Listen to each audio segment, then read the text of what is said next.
part of the book is one of the parts is called social schisms, and it's mental health myths and in society. And a couple of the chapters I talk about how just political the field has become, and how there's, some people come from this school of thought, and I do my best to be really objective. Like, I certainly have my opinions and personal philosophies about this. And my personal opinion philosophy is that if you are going to over prioritize systemic change, you shouldn't be a therapist. You should be an activist. Like, you should go and advocate for the change of laws, or, whatever it might be. Because I believe in the individual's ability to kind of rise above, to plug your book, you know what I mean? And to transform. But it seems that a lot of people will, take different studies or different thinkers, whether it's their sound bites or an insight from their research, and then run with it as a way to conduct therapy that is overly one-sided in terms of prioritizing, individual autonomy versus systemic change. And I think that for me, I really strive to be able to do both in my practice, because either route can be helpful and curative depending on the person in front of you.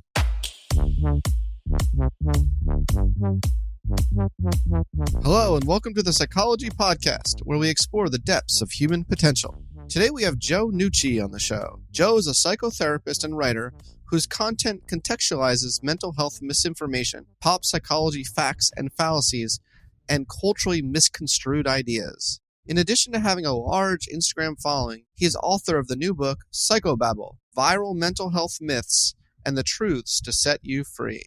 As Joe notes, while the speed at which talking about mental health has increased at an unprecedented scale, not everyone is qualified to talk about mental health. In this chat, we deflate some myths about mental health, such as the idea that everyone should go to therapy. Analyzing your thoughts is always good for you.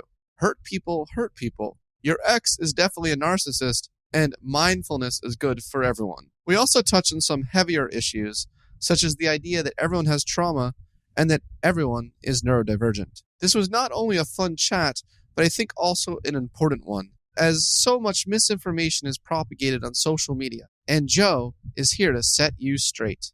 So without further ado, I bring you Joe Nucci. Joe Nucci, the Nooch! How are you doing? I'm good. I'm really happy to be here. Thanks for having me on your show. Oh, it's an honor. Really great book you just wrote called Psychobabble, Viral Mental Health Myths and Truths to Set You Free. I give it a 10 out of 10. Really? A 10? That yes. is the best thing to happen to me this week. Yes, because yay, that's awesome. That's pretty good. I'll take that. Glad I could contribute to that. Well, yeah, it's such a great book because it's needed in this time. As you say, I'll say it in your words, this quote, the speed at which talking about mental health has gone from taboo to commonplace. The speed at which talking about mental health has gone from taboo to commonplace is unprecedented. While everyone is talking about mental health, this is the key part, not everyone is qualified to do so. And so this is why your book is so necessary, because there's so many myths being propagated. I think that's the word. Propagated something, just floating around the cybersphere. If I open up TikTok for 3 seconds, I'm bound to run across some psychobabble that just isn't true. So you really tackle comprehensively virtually all the ones that I could think of. maybe some about intelligence, but we can talk about that. But maybe I'd love to talk about that with you. Maybe you could have added one at IQ, or something like that. But nevertheless, really comprehensive. And so I had a lot of fun trying to just pick which ones I wanted to select for our conversation today. All right. Well, let's get started. I'm curious, did any of them surprise you, or was it kind of back to back, agree? I've got to be honest. It was really hard agree. Okay, nice. Let's do it. Yeah. Because a lot of these things are things that I've been trying to, that we're definitely on a similar frequency. We're definitely vibrating on a similar frequency. And you just put it in such great, accessible language. So I think the one that just makes sense to start with is the myth: everyone should go to therapy. So now, if you're not Mm, going to, I have a friend. I was on a podcast with someone the other day, and she goes, she's like, "What? My friends shame me that I'm the only one out of my friend group that doesn't go to therapy. Should she feel mm. shamed?" Well, it depends. I don't know what's going on with her, if she That's has true. a diagnosable mental illness or if there's a ton of dysfunction in her relationships or at work. Then maybe it's worth getting at least a consult to see. The reason I started with this myth is this is actually a mental health myth that I believed for a very long time as someone who went to therapy when he was younger and really benefited from it. And of course, I am a therapist and see how beneficial it can be. But what I write about in the book is there's just such a big difference between benefiting from something or hoping to benefit from something and then like actually needing it to be functional. I don't talk about it in the book, but I've thought long and hard just about the supply and demand of the mental health marketplace. And, let's say there's 500,000 therapists in the United States, which is definitely like a gross overestimate. And we have over 300 million people, and all those therapists are seeing 40 patients a week, which is, again, an unsustainable caseload, like an overestimate. There's still tens of millions of people who fit that 1 in 4 people being diagnosed with a mental illness who would need weekly therapy that just can't get it. And so something I talk a lot about in my content, and I touch on the book, one of my other chapters is, that therapy isn't the only way to work on your mental health. I think I'm very pro coach. I'm very pro like other types of support. And I think it's less of like, oh, this is kind of my philosophical position I'm planting in the sand. It's like, well, I think just like the demands of the economy and the general like society, I think we actually need to be thinking outside the box. Okay, so not everyone needs to go to therapy, No. and there are other. It is therapy the only way to heal someone or increase their well-being? It depends on what you mean by heal. I think that I'm very partial to something that Dr. Alan Francis writes about in his book Saving Normal, which was a huge inspiration for my book and view on a lot of this stuff. Have you read his work? Are you familiar? No. Oh. He published it in 2013, and the idea is essentially we can't be medicalizing everyday life. And he has this wonderful quote in there, I remember, where he says, if it's a mental illness, it is not going to get better on its own. Like it needs intervention. And the longer it goes without intervention, the harder it's going to be to quote unquote cure. But if it's just a regular problem of living, if it's a problem that we kind of all deal with, the healing powers of time and like support from loved ones, will take care of it. And so I think I would paraphrase that to adapt it to my answer. Depending on what you mean by healing, maybe you need therapy. But I think that a lot of life is just really hard and kind of inherently tragic, and time and just general support, or even stuff like personally, I'm not in therapy right now, but I'm spending that money I would spend on therapy, and I go to the spa every once in a while. I work with a trainer at the gym. I'm just kind of like taking care of myself in other ways. And let me tell you, the right head, neck, and shoulders, routine can be just as cathartic, as a good cry or a good session. Good. So we've just cracked two myths. What do you do with myths? You debunk. We just debunked. I don't know if you cracked myths. I once was watching this YouTube video. Who was it? Where the metaphor was, a myth is like an air mattress. It's wonderfully comfortable, but it's filled with nothing. And then deflation causes an uncomfortable jolt. And so I guess that's what you kind of do with myths. Yeah. Okay. Thank you. I have trouble with metaphors. Yeah. So I always mix my metaphors. So good. I like that. We just deflated 2 metaphors. Let's keep going. Let's keep going. Analyzing your thoughts is always good for you. This is definitely false. And this is certainly one that I used to believe and practice, particularly when I was younger. It was actually I think it was an episode you did with Dr. Jonathan Haidt that I listened to on your show, where I picked up on the term co-rumination. And I immediately flashed back to being on the phone with family members or friends growing up. And, and we're just yapping and analyzing, but really we weren't moving towards anything productive. There was no emotional integration, no catharsis, no problem solving. And I also know that just as a trained practitioner that engaging somebody in analysis when it's not clinically indicated can lead to a disintegration of their personality structure. And I think in severe cases, it can lead to types of psychosis like delusions, or if you're, working with someone, with pre-existing psychosis, that's not how you work with them. You don't necessarily help them like analyze, you help them kind of form a different relationship to their thoughts. And maybe I'm biased because I'm very partial to cognitive behavioral therapy. I think it's sort of like the bread and butter of what any therapist can do. But I think a lot of people are analyzing and then they're complaining that they go to therapy and that they know why they are the way they are, but nothing's changing. And for me, that's a sign that the therapist needs to then engage you in a cognitive modality or a behavioral modality or some sort of problem solving. Sometimes sometimes less is more when it comes to thinking about your thoughts.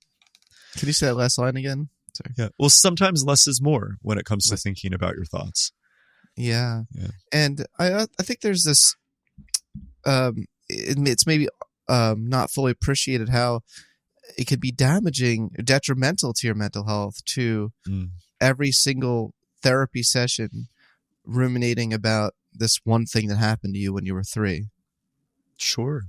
Well, I've had patients come in that were, previously had a practitioner that was very partial to the kind of old school psychoanalysis modality. And, it's something I get a lot of flack for on my platforms when I criticize psychoanalysis, but I think the criticism is well deserved. I was primarily trained psychodynamically, so that's kind of like for those listening, that's like the modern version of psychoanalysis, a little bit shorter and there's some modern twists on it. But I've inherited more than one patient who they come in and they're really good at ruminating. They're really good at talking about the tragedies of their childhood and their trauma and all of it, but it sometimes feels like therapy has become more of this like ruminative performance.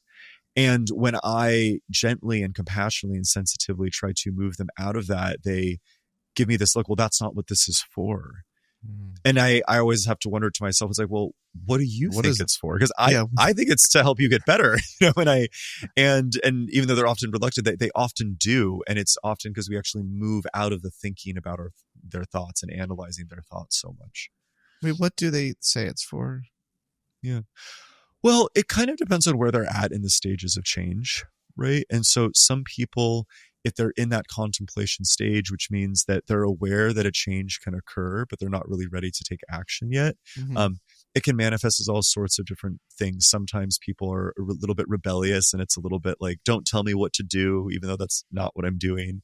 Some people are very ambivalent, about maybe trying a different modality. And some people are just resigned. They've been in it for so long that they can't really even imagine any sort of action plan working, even though they can maybe intellectually understand that they could try different things. And so that's one of the benefits, I think, of working with a skilled practitioner is those are the details that we're paying attention to, when you're trying to develop some sort of self-awareness or you're resisting some sort of change. And I don't know if the dopamine hits from TikTok and Instagram, even in my own content, to be clear, are necessarily going to kind of give you that more kind of bespoke approach that I think is often required to help people. Yeah. Yeah. There is this tension, there's a definite tension between the cognitive behavioral therapy people and the ACT people and the psychoanalysts. There's at the conferences, it gets awkward at cocktail parties. Yeah. The conferences, because one, I definitely want to hear you to say, but I want to just state the tension.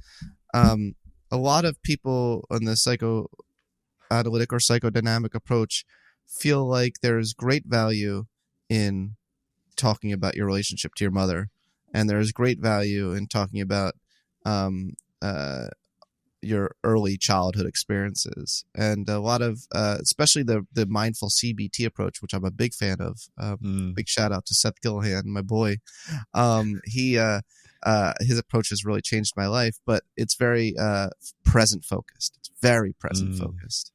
Yes. Yeah. Well, I completely agree. I'm aware of the tension as well. What I was going to ask was, sometimes to what extent do you think how different are these things? Because sometimes if I'm conceptualizing a case, cognitively, and we're thinking about their underlying core beliefs and like the cognitive restructuring required to maybe get at some of those core beliefs so then we can talk about them in a more productive way. Sometimes it feels very similar to pushing past defenses from the more kind of dynamic or analytical way. So just a basic example could be, like the dichotomous thinking or the black and white thinking. Sometimes I'm kind of like, well, is there a meaningful difference between this and splitting? And I think it can depend on the practitioner and of course like the person in front of you and how they want to go about it. And I'm not saying there are no meaningful differences, because I think, restructuring a belief is meaningfully different from having a corrective emotional experience or some sort of a like emotional catharsis. But sometimes I'm kind of like, and maybe it's just because I'm so integrative, I'm kind of like, oh yeah, like this feels pretty similar, Yeah. Yeah. I like integrate. Yes. And yeah, I mean, so it depends the tools, you have a lot of tools in the toolbox. Sometimes it's the psychodynamic seems most appropriate for what the person's going through. Especially, in trauma-informed therapy, I think that can be valuable. But I also think that CBT can be very valuable even for people with trauma who would like to stay more present-focused. It's interesting. It's not something I think I talk about in the trauma section of my book, but there's this belief I see all the time on the internet that cognitive behavioral therapy is not just unhelpful for trauma, but it actually can be really, really damaging.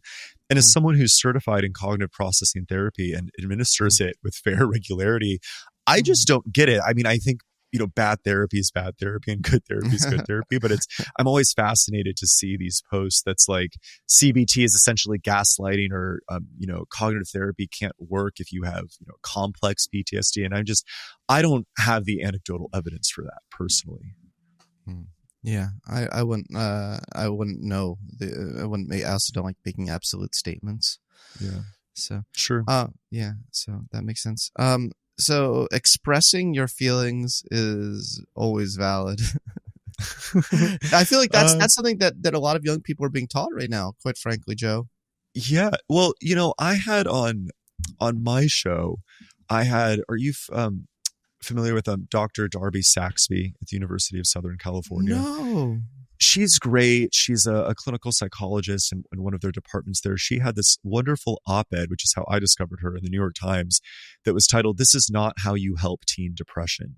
And in it, she cited some wonderful studies, some of which were, very kind of critical of these social emotional learning initiatives that are kind of teaching like mindfulness in school, like just really like feeling your feelings and stuff like that. Because what the data has found, it's not even just her opinion, what the data has found is that oftentimes when they implement these across large groups, particularly amongst adolescents or children, is that the mental health outcomes are worse, not better, which is concerning on its own. But one of the things that we talked about when I had her on my show was that if you are experiencing clinical depression or anxiety because you are suppressing emotions, mindfulness is a wonderful tool, because what we often see is that when you start expressing those feelings, when you start to become more congruent or more expressed, then the symptoms actually go away. And I certainly endorse that. I see that in my practice all the time. But if you're helping a teenager who is afraid of public speaking, self-conscious, kind of developing these skills for the first time,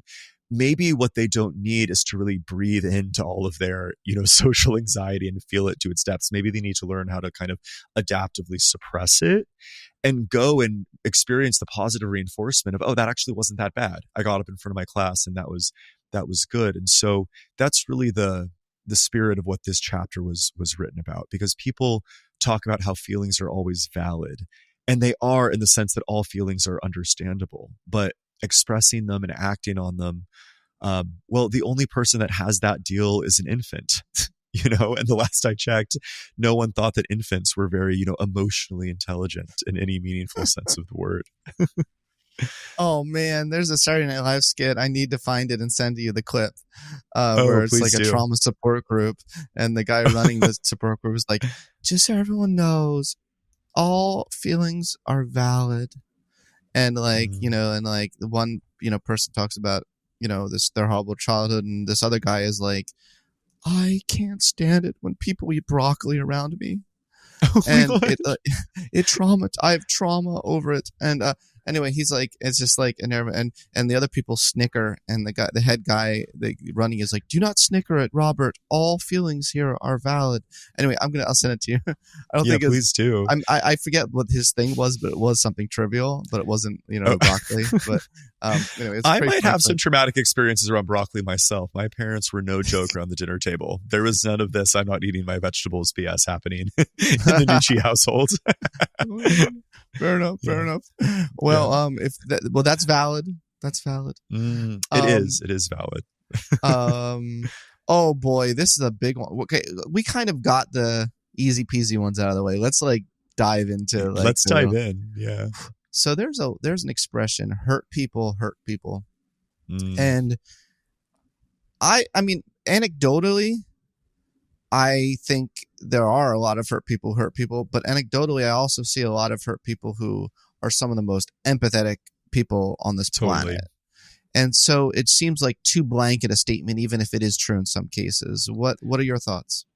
Right, exactly. Of course, we can trace back the origin of someone's motivation to hurt someone to their own hurt. It's been my experience as a practitioner that the vast majority of people who have suffered, some pretty just unbelievable stuff. That's the thing that I think is sometimes missed on social media when we're talking about mental health and destigmatizing it, is some of the stuff I hear during the week. I mean, you just can't even believe it. And it's not something I even want to kind of paraphrase or summarize, even with keeping confidentiality right now, because it's just so awful. And I think about how that's impacted these people who have shared their stories with me, and they are often actually more of the people pleasing, highly agreeable, super gentle. They can't even make a simple request from their partner, because of their hurt. And so I think that that's one thing that I highlight in this chapter.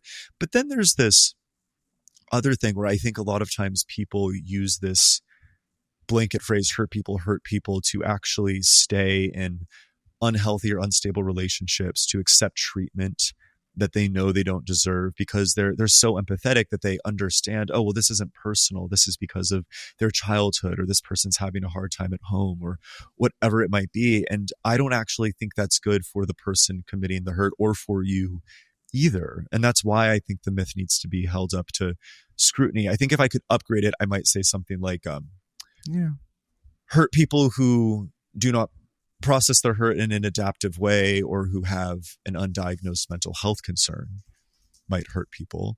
But I also am skeptical, and this is one of the other chapters in the book, I'm skeptical of putting out there that, we only hurt people, or we only do bad things because of a mental illness. I'm not sure that's true. I think my view on human nature is a little bit more tragic than that. Hi all. I want to take a moment to make a few important announcements that I'm really excited about. As you all know, I'm committed to helping people self-actualize. In the service of that, I just had a new book come out called Rise Above: Overcome a Victim Mindset, Empower Yourself, and Realize Your Full Potential. In this book, I offer a science-backed toolkit to help you overcome your limiting beliefs and take control of your life. Are you tired of feeling helpless?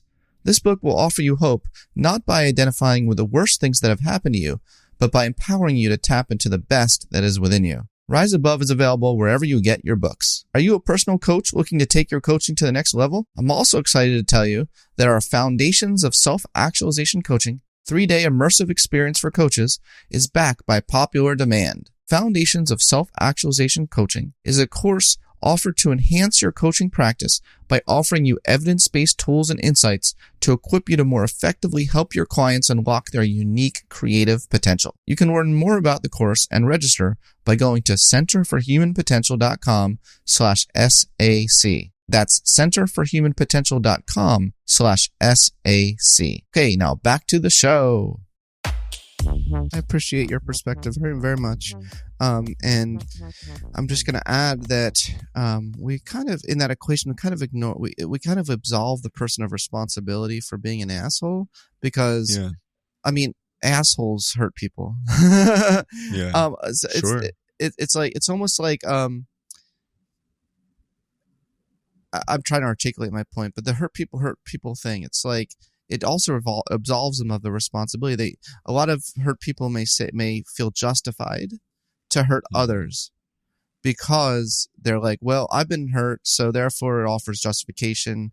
Like I didn't get my due, so I'm kind of like correcting the cosmic balance of this great injustice against me by hurting innocent people. I think some hurt people do think that way. But if you're a hurt person and you think that way, like you should take responsibility for thinking that way, which is not a very helpful or a healthy way of thinking about the world. It's not just that you were hurt. It's that you were hurt and you also developed some cognitive biases that are not accurate. Yeah. Well, I think there's also, I agree with all of that. And there's also an undeniable element of subjectivity when it comes to emotional hurt and pain that makes this myth even more precarious. Because I think if we're talking about, physical abuse or violence, there are certainly patterns that you can see where people repeat things that happened to them in childhood with their intimate loved ones. And I think that there's great clinical intervention and hope for people that are struggling with that. But as soon as you kind of move it into where it's like, well, my feelings were hurt, and then using that as a justification to hurt others, it just gets into such murky territory where I think the vagueness of the myth makes it unhelpful. Because there's so many different people have different levels of trait neuroticism, right? And trait agreeableness and all these different things to where, I have a dark and irreverent sense of humor. And sometimes I know I accidentally hurt people, in just socializing and of course, like, I'll apologize or save face or whatever I have to do. But, it's, if they're really, really hurt by that, like, is this like a helpful way to understand my sense of humor? I would argue no. Plenty of people with very cushy and privileged childhoods also hurt people, and they probably hurt people due to their entitlement, and maybe they're a little bit spoiled, not because they necessarily suffered. It may have been the lack thereof. And then you kind of hear that phrase, it's like, oh, like so and so needed to get spanked more when they were growing up. And I'm not endorsing that as a parental discipline, but I'm just saying that that's like a thing that you hear, right? And so it just starts to collapse in on itself, this myth. I don't buy it. Yeah, great. Well, another deflated. Was that right? Deflated thing? Oh yeah, deflated myth. Let's cover ADHD. ADHD, it's the area of mutual interest of ours. Yeah. Something I have a little of.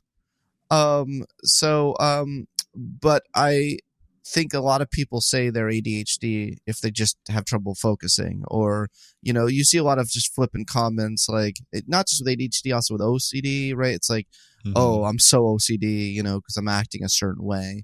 But does that mean you really have OCD? So, let's deflate the myth that the reason you can't focus is going to be ADHD. Yeah. Well, one of the things that was very ADHD way of asking you this question. Totally.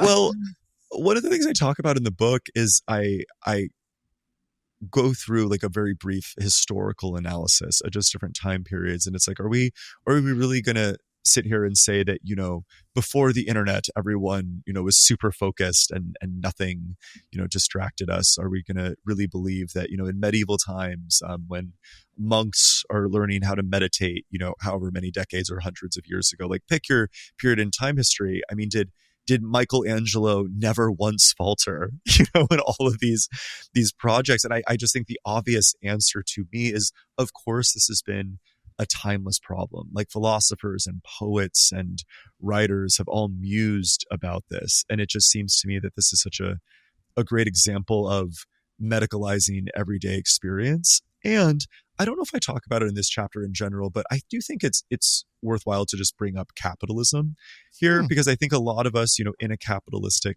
society, we tie our worth to our productivity and our purpose and all that stuff. And it, I think a lot of people want to get an Adderall prescription, I'll just say it, for the performance enhancement. I mean, I don't think that's like a secret, is it? Like, I don't know, like, you know what I mean? Like, I'm pretty sure any psychiatrist or, anyone on a college campus is aware that this is just not a secret. Adderall's amazing. Yeah. And I think it's okay to be honest about that, but I don't think it's okay to say that, I need this to function. I mean, I have patients in my practice with ADHD, and they are usually very late. And I don't mean they're a few minutes late because they're kind of scattered. I mean, like, it's 15 minutes in and I have to wonder whether or not to reinforce my rule that I end the session. Because, but then this is like the third week in a row they're missing it, or whatever it is, and we need to review our skills. Like, there are levels to how impactful that wiring can be to your functioning. Good. Good. I'm just thinking, is there anything we want to add? Because ADHD is such a rich topic, and there are actually so many misconceptions about. I mean, that's you could write a whole book, right, on just the myths of ADHD. I think there are a lot of things. Here's another one that's floating around. Your ADHD is caused by your trauma. That's a big one that's floating around. Yeah. And maybe you see me writing my responses to that. Yeah. Well, here's what I'll say about that specifically is the reason why you want to get diagnosed by a psychiatrist or a psychologist that is competent in assessing for ADHD is because it can look like a lot of other things. I had a great testing psychologist on my show, and one of the things we talked about was it's something like 1 in 3 or 2 in 3 Americans have disordered sleep. So not a sleep disorder per se, but their sleep is not optimal. And let me tell you, when I don't have great sleep, my ADHD symptoms, I don't know if I've said this on this show, I have on other shows on my platform, I'm formally diagnosed with it. If my sleep isn't good, my symptoms are so much worse. Like it's actually like almost unbelievable because I'll start the day and I just notice that I'm just like walking in circles and I have to go take my medication. It's one of if the sleep is bad, that's one of the only things that really counters it. And so, if you're doom scrolling till 4 a.m. every night and you're not kind of taking care of your body, your vessel, maybe you don't have it. Maybe Adderall still helps, right? Maybe these executive functioning skills still help, but that doesn't mean you have it. In a similar way, I could see how an overactivated nervous system due to trauma or chronic stress, I can see how it mimics some of the symptoms. But me personally, I mean, I would love to talk to Dr. Mate because I do think he's very smart. And I feel like what I'm saying is not all that controversial or original, but I do think that what I'm saying is true, and ADHD can also be real. I don't think we need to bring it to the extreme that it's just caused by trauma. Yeah. Well, I've written some very extensive critiques. People can consult Psychology Today article about that, and I've had some very intense and detailed email correspondences with Dr. Mate, and my latest one, to his credit, I want to say we kind of ended it on a very friendly, mutual respect note. Oh. Where I was quite pleased with where we landed after not starting that way at all. in the email exchange was like the tone was not starting well, but it ended. Our most recent correspondence is that we actually agree on a lot more than we disagree with, and it's just the big sticking point with him that we, I guess, agree to disagree at this point is that he is, I think genes play a far greater role than he gives it credit for. And trauma plays far less a role than he gives it credit for, in terms of, the development of ADHD symptoms. Sure. So yeah. we can say that both contribute somewhat, but I think we really fundamentally disagree on the nature nurture sort of contributions, because there is something it means for your brain to be wired in a certain way, and genes play a pretty substantial role in that. Yeah. Interesting. Well, I wonder what like an epigenetics expert might say, or like a behavioral biology expert. Like, I'm a big fan of Dr. Robert Sapolsky at Stanford and his work, or someone kind of in his field. it could be interesting to continue the exploration in terms of where the line is. Yeah. And I presented some data to him, to Dr. Mate, but I gave him those precise studies that are relevant. But anyway, we don't need to go down this whole rabbit hole. What I do want to say about that before we move on is, while I might disagree with him, I do think it's not like the proliferation of that myth on social media and into culture. It may not be entirely his fault or the people that kind of parrot those talking points. Because I know that, for example, Brene Brown is really famous for talking about like vulnerability and courage and all these things. And a lot of people have taken that. I write about this in the book too, right? Where it's like, well, maybe more intimacy isn't better. Like maybe there's actually like a healthy amount here. But in my research for the book, I went and rewatched one of her TED Talks, and I had forgotten about this, but she actually talks very frankly and writes about in her books. She goes, the kind of complete raw vulnerability she's talking about, she talks about this, not everyone is entitled to your story or your whole story. Maybe one person is all you really need. And I think a lot of people actually miss that. You know what I'm saying? And so I'm sure that some people are maybe taking a clip of, Mate or whoever it might be, and then running with it and being like, oh, well, this is all just trauma-based, where, it sounds like even though he has a very strong point of view, he is capable of the nuance. And maybe that just doesn't get passed along in the game of telephone that we're all playing.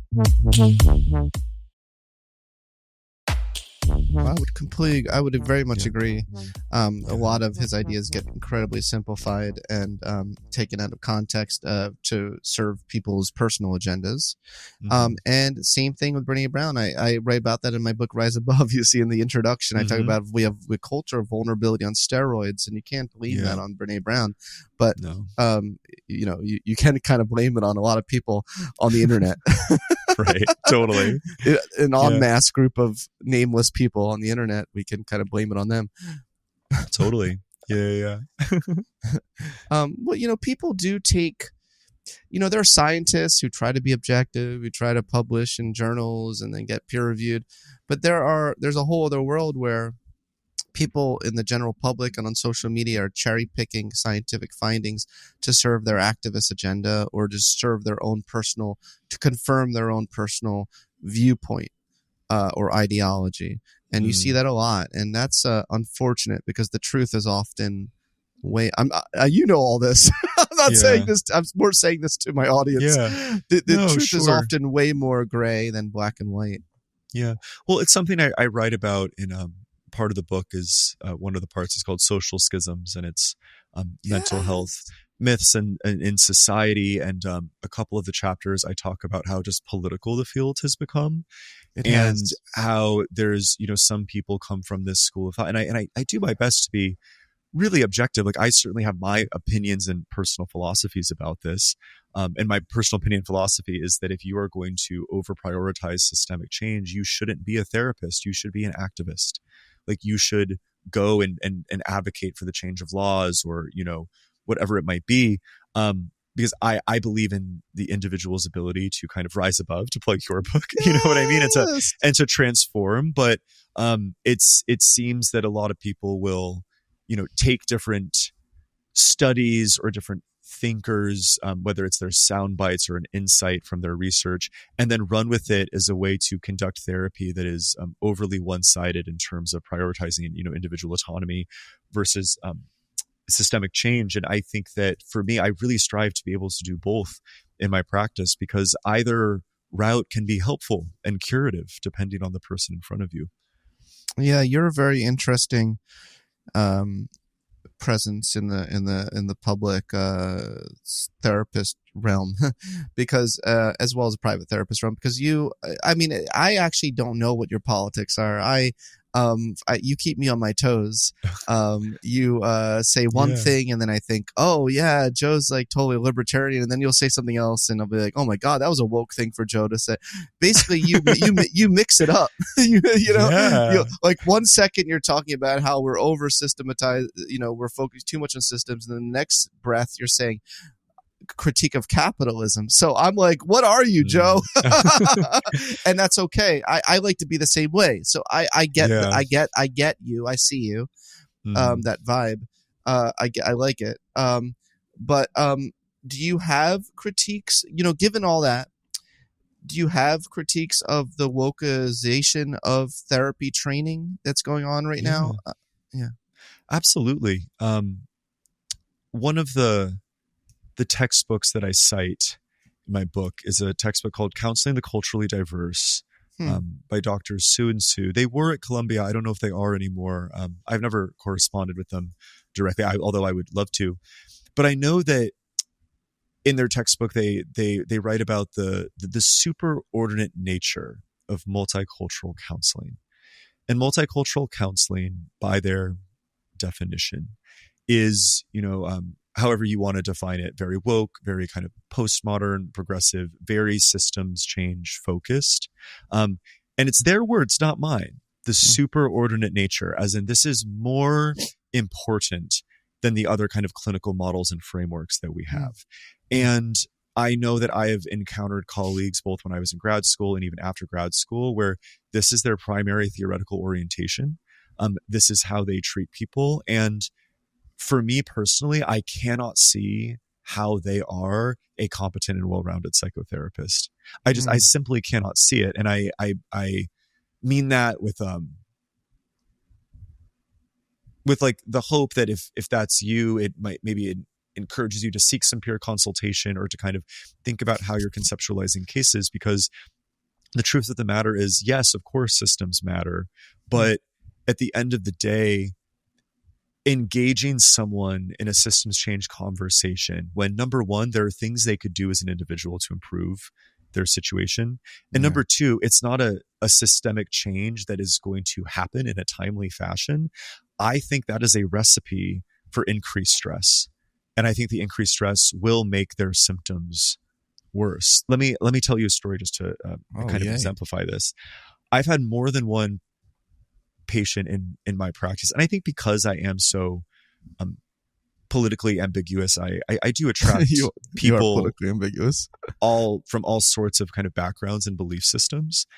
And I've had many people who are more on the left who come in and they're often so constrained by their beliefs around like identity. So I'm thinking of more than once people have, felt like, well, they don't want to really tell me what's going on because they're white or they're rich or they're privileged in some capacity, and other people have it so much worse. And they just feel so guilty for even feeling like they have a problem. What I often do with that person is I don't engage them in kind of a philosophical exploration. I will, if they're really intellectual and it seems like that would be good for rapport. But what I often do is I actually get curious about the underneath, and it is almost always connected to, growing up, the parents told them to never complain and always be grateful. Or, growing up, this is, they were felt, a kid, bullied them for having money, and it really like stuck with them in a profound way. And so they always kind of overcorrected, or like whatever it is. And I found that, we work through that, and their political philosophy on like, systems or identity, it just doesn't even matter anymore. And my concern is that a lot of therapists aren't doing that because they're so married to this kind of multicultural counseling model that I think is very shallow at best. Well, you don't mince your words, do you, sir? No. I think it's one of the strange benefits of doing what I do, because I got hate from an early video, where I said the whole point of the video was, we were talking about it earlier, not everything you think is significant. Don't analyze all your thoughts. And I got so much hate from it. And in a way, it was a blessing, because it kind of made me realize, I was like, well, I might as well be honest. And it is, I think, in a healthy way, speaking of behavioral therapy, systematically desensitized me.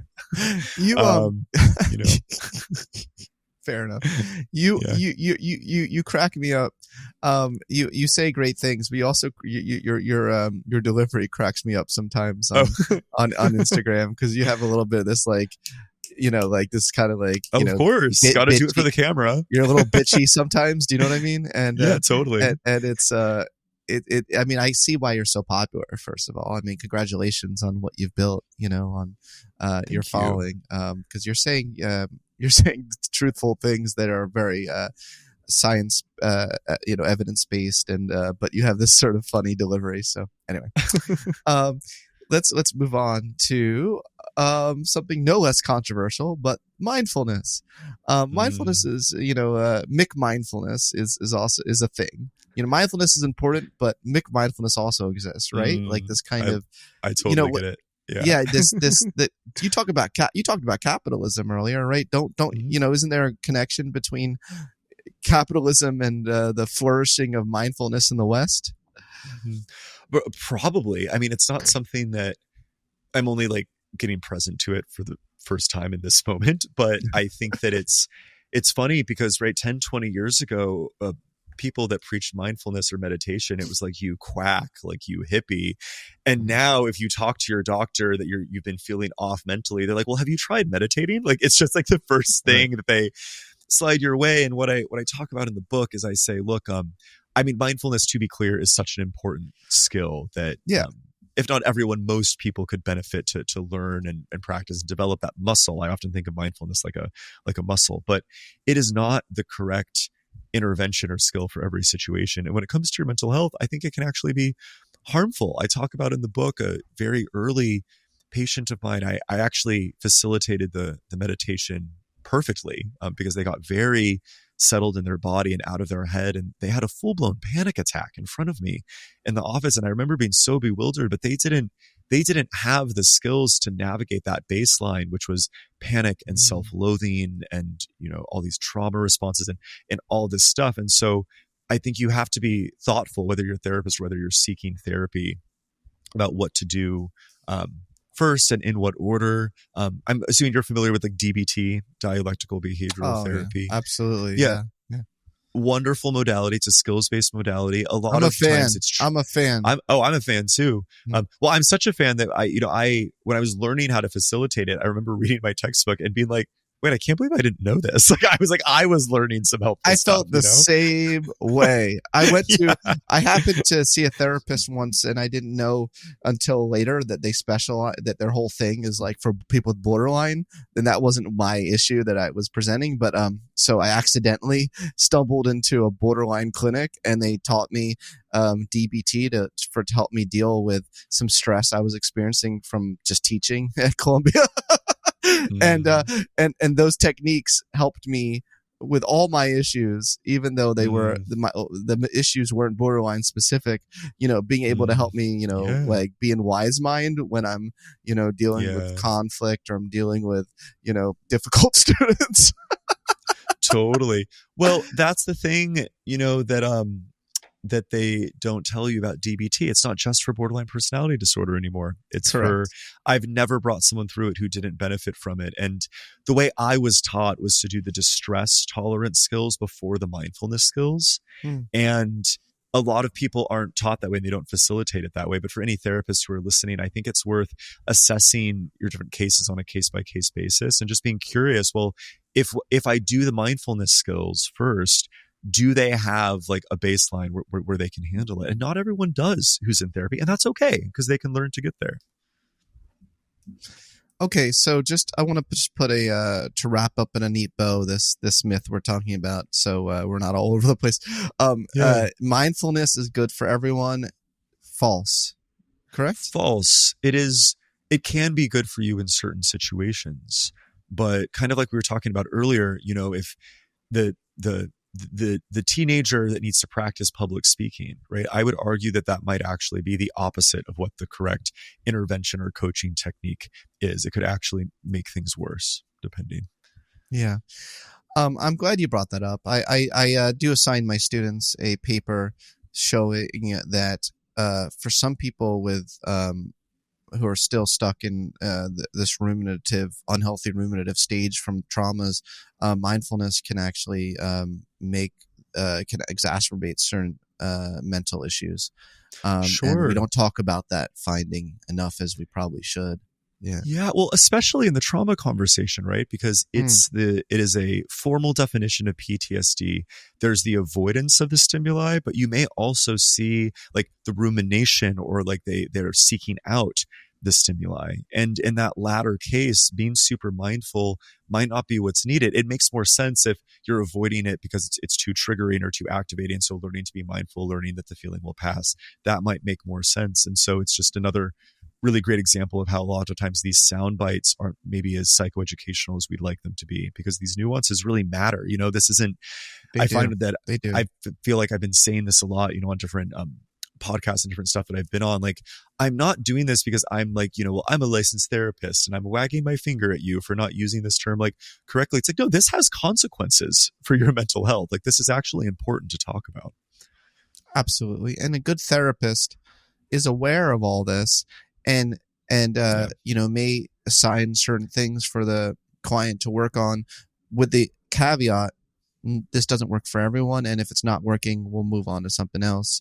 Totally. So yeah, just having that flexibility, I think, is key as a therapist. Yeah. Mm-hmm. So that's hopefully therapists are listening to this podcast episode and reading your book. Hopefully. If for nothing else, it gives them more flexibility in their toolkit. Sure. Okay, next one. This one's very near and dear to my heart, is neurodivergency. Neurodivergent. So the myth is your awkward friend is neurodivergent. But really what's underneath this is, aren't we all just neurodivergent, Joe?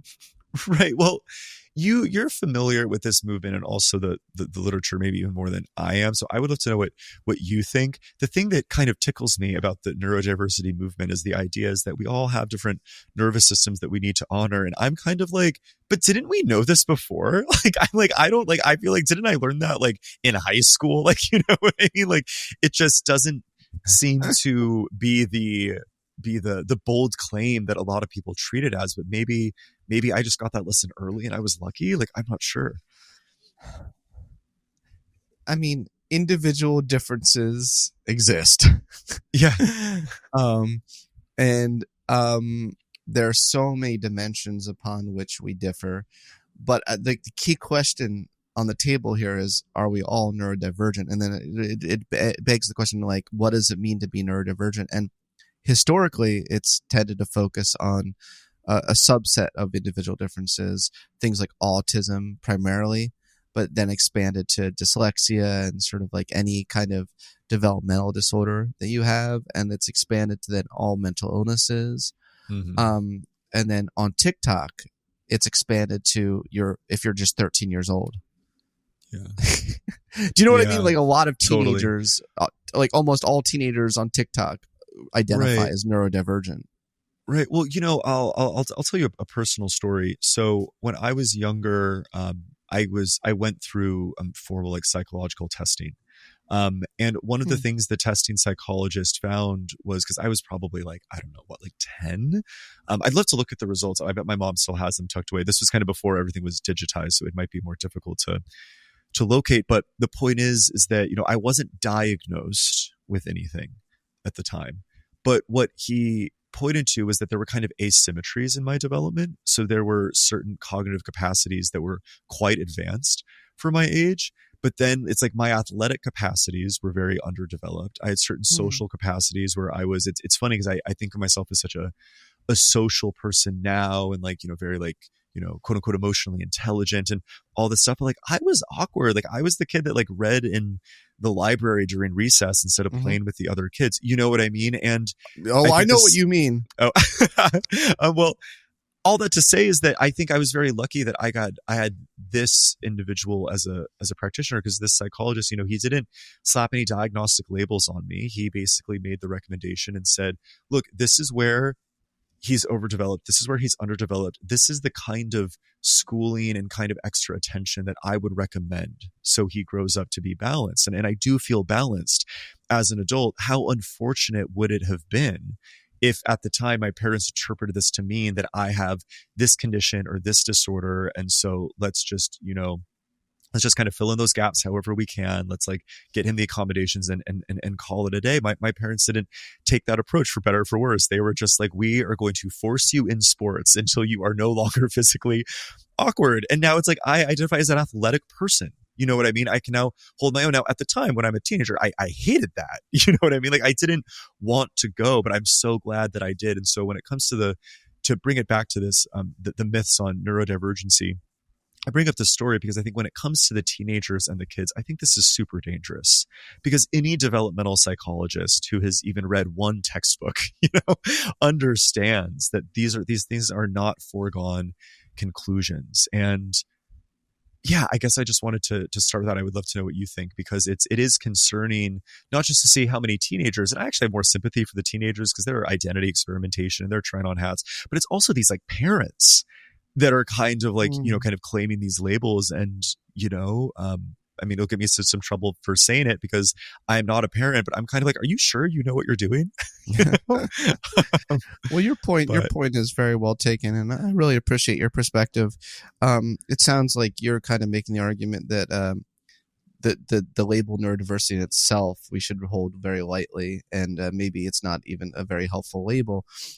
I would maybe disagree with your perspective in the sense that I don't think we're all neurodivergent. I think there are some people where their extreme trait and the way they're wired puts them like 1, 2, even 2 standard deviations out from the mean, which can make it very, very, it does creates a need, and a lot of parents need a label in order to get those resources for certain kids. So I would say, yes, and what you're saying. Yeah. And I agree with what you're saying in the general population. I also think that there are specific cases that whatever we label it, the labeling does create a need that allows important resources for certain people. Yeah. No, I completely agree. And I think that's actually the reason why this myth needed to be included in the book, because I think that the more people talk about it as in like, oh, well, everyone's neurodivergent, everyone's ADHD, everyone has a little bit of autism, the less we lose sight of what you just said, which is, well, actually, some people need accommodation, some people need a little extra support, or they need to design their lives a little differently to be optimal. I also think too, so I wrote my grad school capstone, I wrote about disability accommodations in the workplace. And I remember encountering a study in which they found that going into workplaces and doing psychoeducation, explaining the kind of biological bases for mental illness or dysfunction, actually increased stigma and punishing behaviors in between colleagues. Unlike physical disability, where like, someone's in a wheelchair and you might need to like help them like reach something up like on a shelf, because the message that ended up getting taken away was something like, oh, this person's bipolar, or this person, has ADHD or whatever it is, it's in their brain. They can't fix it. They can't change it. And so that's part of like the stigma was it's like, oh, like, this is now just like annoying and inconvenient for me.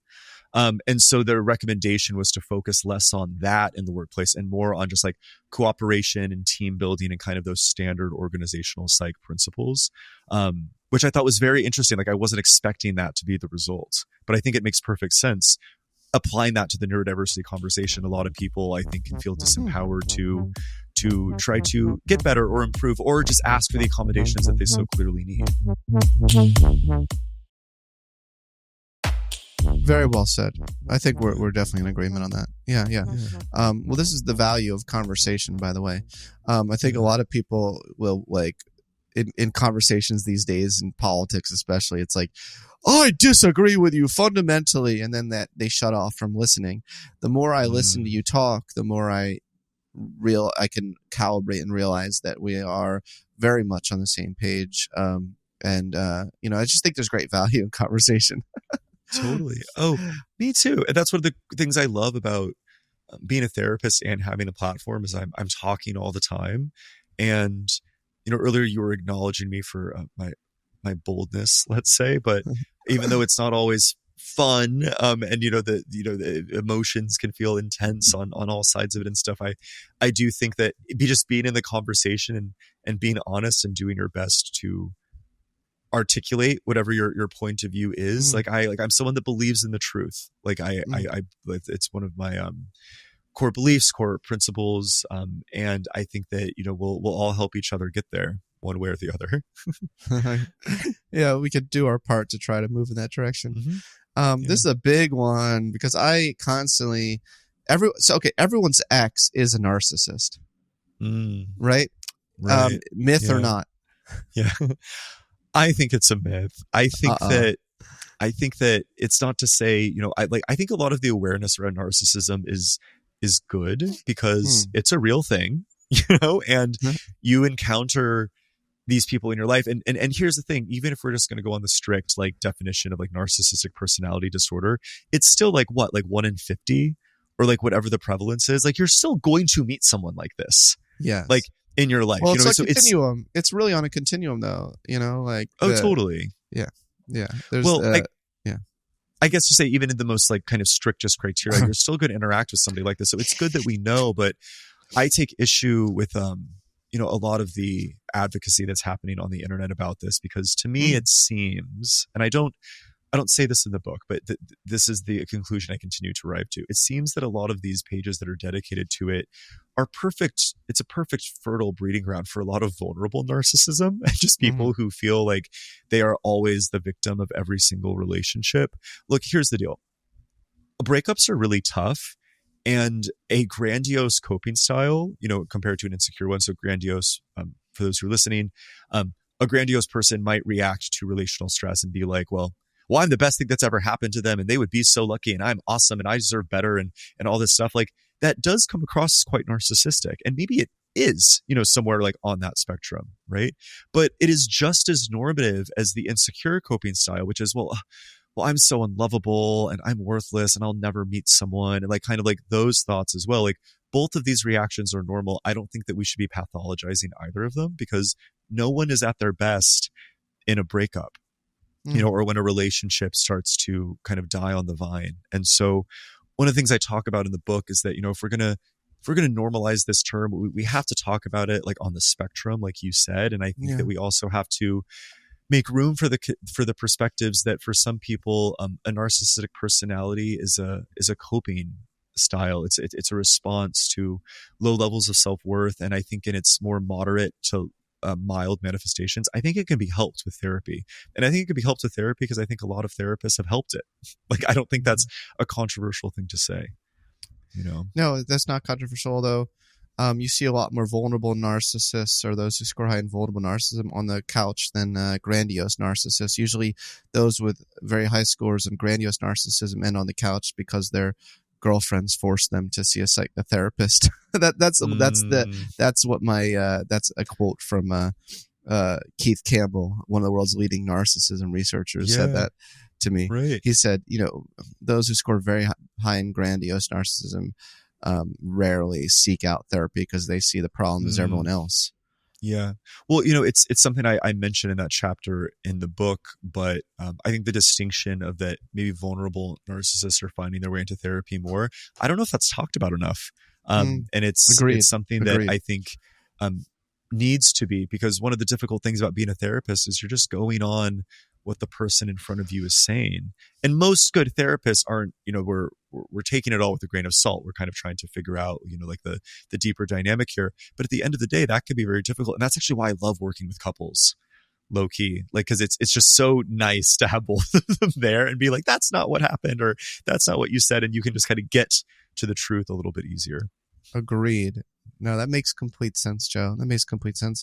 And another implication of the fact that narcissism is a continuum is that we all have our narcissistic moments. And I think there's value in reflecting on the ways in which your own narcissism may be part of the system problem of you and the other person.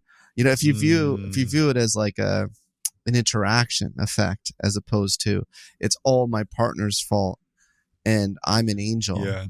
Sure. Are you really fully understanding all the dynamics at play? Probably not, if you're splitting in that way. Totally. Well, and there's the I think the case for kind of like adaptive narcissism to be made. Like, if I need brain surgery one day, I would like it if my surgeon was a little narcissistic. You know what I mean? Like, I want him to have a bit of a God complex. Well, confidence. And, well, exactly. We don't want it to be arrogance. We don't want it to be overcompensating for any deficits. But I think that, there's, or like even people like in media, right? It's been shown have higher rates of this trait. But I also think it's good to have people that are willing to be, outspoken or putting their point of view out there, advocating for whatever cause they believe in. And if that comes from a little bit of narcissism, my point of view is, I think that's okay. I think I really like, because you talk about this in your book, Rise Above, Don't You, that we need to start thinking about it like it's like being extroverted or neurotic, or kind of like these different things. Like I think there is a dimension, not that it's its own standalone personality trait necessarily, but it can have adaptive moments and maladaptive ones. Last question. Last one. Last myth. Right. Last myth. All right, let's do it. Okay. Everyone has trauma. Is that correct or incorrect? I come from the school of thought that this is incorrect. And the reason I think it's incorrect is for a couple of different reasons. The first reason is a trauma, like having PTSD or CPTSD or just general trauma, like the general label of it, it's less about what happened to you and more about your current relationship with it. So we know that two different people can get into a car accident or go to the same war, and one will come home and adapt fairly well, and then the other will have full-blown PTSD or some serious dysfunction. And so that's number one. I think it's more accurate to say, maybe lots of people have trauma responses they need to work on, but I think that saying that was traumatic or that thing that happened to me was traumatic, it's giving so much more power to the event in your past versus who you are now. And then the other reason why I don't think it holds up to scrutiny is I think about, well, there's other negative experiences that are deeply meaningful and even can impact you throughout your life that are not trauma. And one of the things I talk about in the book is there's a difference between trauma and grief. And I talk about losing my dad, and I certainly developed trauma responses from that. And therapy and different support has been wonderful in that, whether it showed up in my relationships or whether it showed up the years after. But I also deal with grief. And I am a big fan of the school of thought that grief is cumulative. It's something that affects you throughout your life. And I talk about in the book, there was everyone is fine now, but I had a family member that had a bit of a health scare a year or two ago. It was actually when I was writing the book. And that brought some stuff up for me and the other family members. Having lost my dad, we are a little sensitive, to this. Yeah. And I remember talking to my therapist at the time, and I was very emotional, and he called it a gift. He was like, this is such a gift for some of this grief to surface and for you to integrate it and process it. And I remember being so annoyed because I knew he was right, but I didn't want to hear it at the time. I don't know a single therapist out there, myself included, who would call a trauma getting severely triggered, a trauma response getting severely triggered decades later, a gift. I just don't know anyone that would do that. And I think it's important to talk about those differences. And if the field decides that trauma and grief are more similar than they are different, I am super happy to have that conversation. But at the moment, I don't think that's what anybody is claiming. Very interesting. I wonder how the post-traumatic growth field would view that. Maybe not a gift, a good question, but an event that led to growth, I think, is a fair statement. But that's a different phrasing than gift. Yeah. Well, it's just my head is just swimming, and good. we covered like the entire field of psychology today. And so it's been so elucidating, and I hope helpful to our listeners to be able to sort out the facts from the myths. And yeah, I think you're doing such a great service through your online presence as well as your book. Huge congratulations on the success of the online world, and all the best with your book tour. Okay, yeah, thank you so much. I'm so glad you had me on the show, and I'm so glad you liked it. I read Transcend. I guess, when did that book of yours come out? It was a while ago. That was my first introduction to you, and so it's really cool. It's a little bit surreal that we're here talking about it, and I really appreciate it. Well, thank you, Joe. Appreciate it.